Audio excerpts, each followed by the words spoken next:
And our first speaker tonight, competing with the air conditioner, will be Tom Lang, who's a science communicator and comedian who's done shows in the Melbourne International Comedy Festival and Fringe Festival. In his spare time, he collects board games and doomsday scenarios. Tom.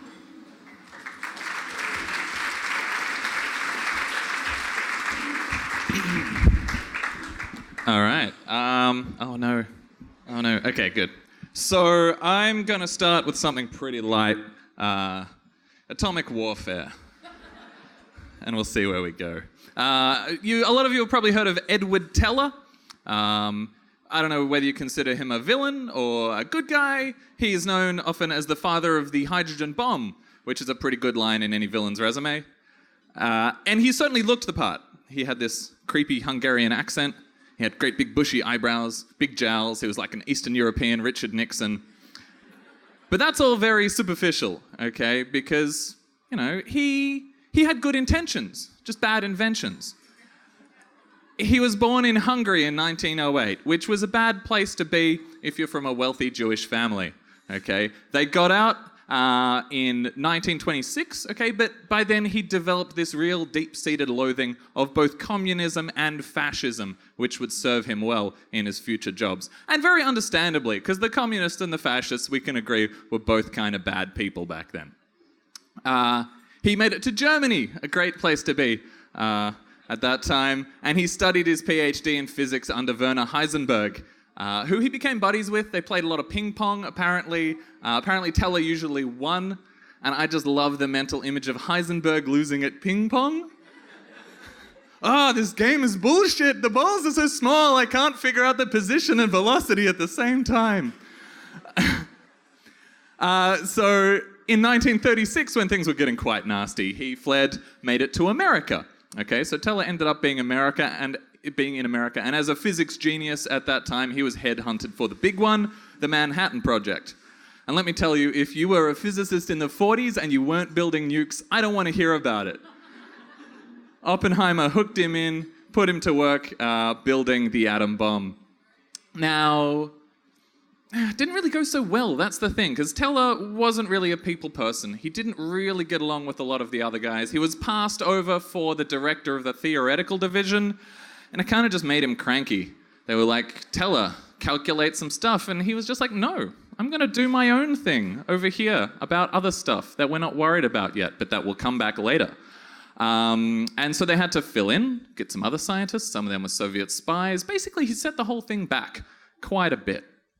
But I'm going to skip over the whole Manhattan Project. They finished it. We know. The rest is history. Oppenheimer had some really great quotes. Now I am become death, destroyer of worlds. Now we are all sons of bitches. The physicists have known sin, and it is...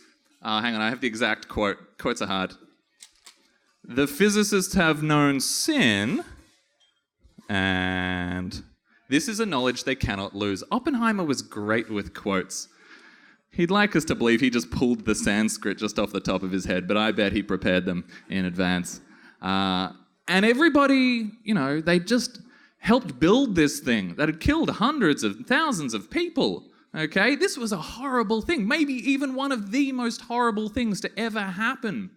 And all the physicists were like, we can't let this happen again. We regret it happening the first time. This was awful. Let's not do this again. Teller disagreed. Teller thought they could have done it bigger. Like, fission? Fission. Anyone can do fission. You get a big element, you make it into a smaller element somewhere you hate.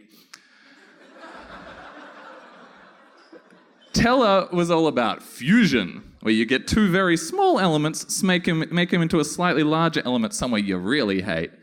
And so, look, that wasn't popular at the time.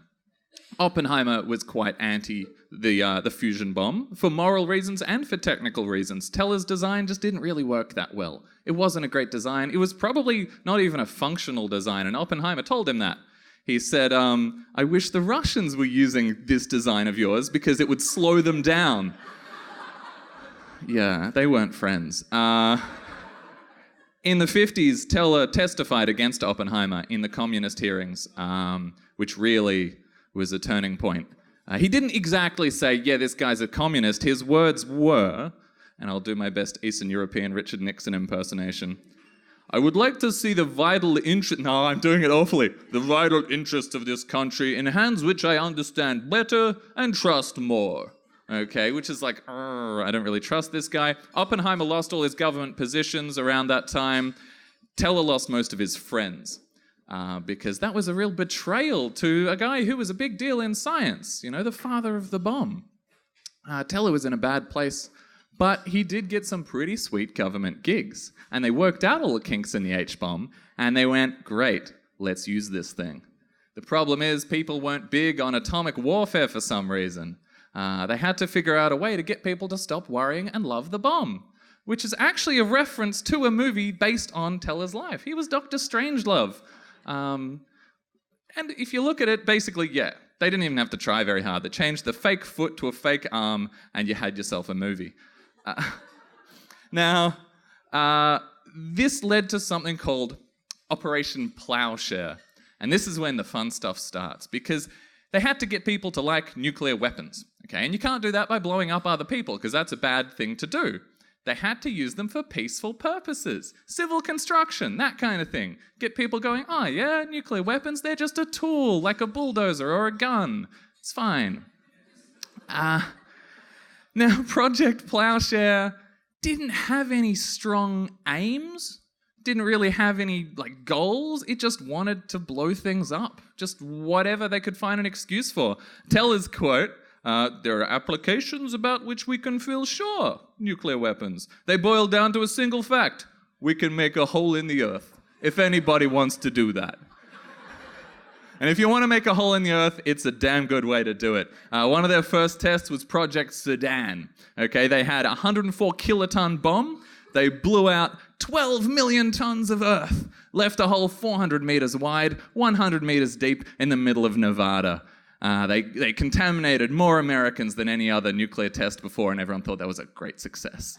In one of the articles they wrote about it, actually, they accidentally messed up. It was Project Sudan, as in the car, but they spelt it Project Sudan, as in the country.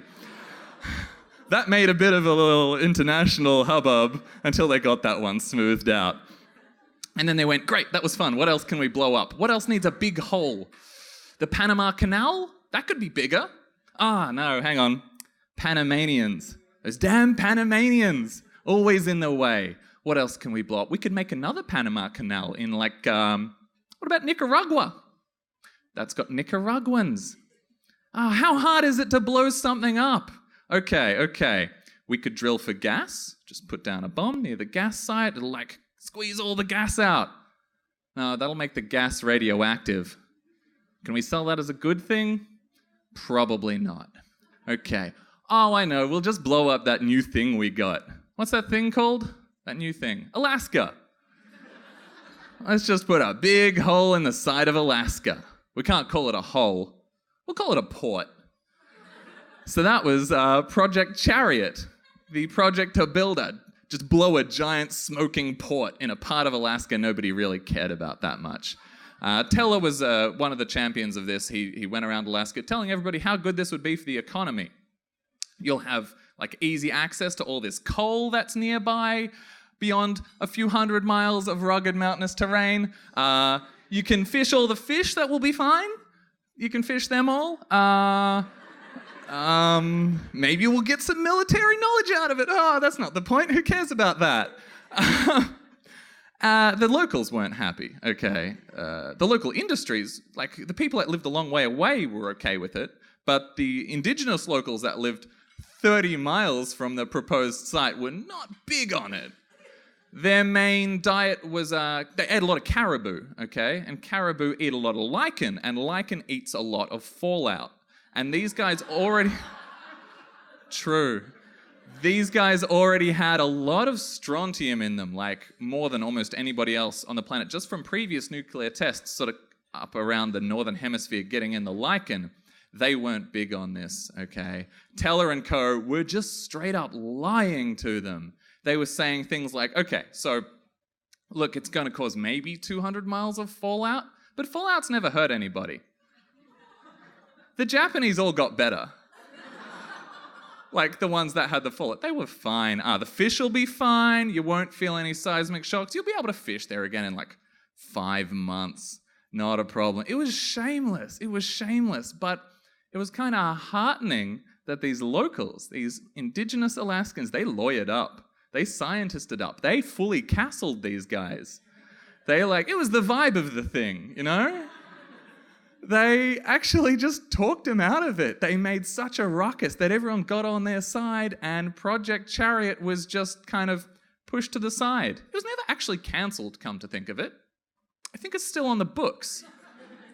But they pushed it to one side, and the scientists went home just after leaving just a few samples of radioactive isotopes in one of the water sources, just to see what would happen. Just to see the effects on the tundra environment of radioactive fallout, which they didn't actually own up to for another 30 years. So wow, yeah, that's villainous. That's really, really villainous. But they dug it up 30 years later, so I guess that's nice. So anyway, let's keep this light. Teller by now had moved on. Okay, 3 Mile Island happened, and so that was a big problem for the nuclear industry. Teller was on the side of 3 Mile Island at that point, arguing against Jane Fonda, who said that, nuclear meltdowns are bad. He was 71 at that point, and the stress of arguing against Jane Fonda and the rest of the activists actually gave him a heart attack. Now, he got better, but he actually had another great quote I'm going to do. "You might say I was the only one whose health was affected by the reactor near Harrisburg." But no, that would be wrong. It was not the reactor. It was Jane Fonda. Reactors are not dangerous. He really didn't think radiation was that big of a deal. And at almost no point in any of this Operation Plowshare stuff did the radiation really even come into it. They were just like, the radiation, we'll blow these mountains up and we'll have trucks driving through there in 7 months. It'll be fine, right? He's quoted as saying things like, a little bit of radiation, okay, maybe not so bad, maybe even good, because the body has natural cancer-fighting things in it. A little radiation can actually, stimulate them. It can help you fight cancer. Yeah. So, Edward Teller, interesting guy, lonely guy. That's the thing. Not a lot of friends. Just scared of communism, fascism. Left the world a more dangerous, deadly place. But, he had good intentions for his bad inventions. And you could call him a villain. Sure. You probably should, in fact. But I don't know. I kind of understand the guy. And you look at the videos of him, you can find some really good videos of him. Just being interviewed, telling his life story, and you kind of go, okay, you're a little crazy. And the radiation thing is just nuts. But I kind of see where you're coming from. It was a different time. Hopefully nobody ends too many of these stories with, "It was a different time." Anyway, I've been Tom Lang. Thank you very much.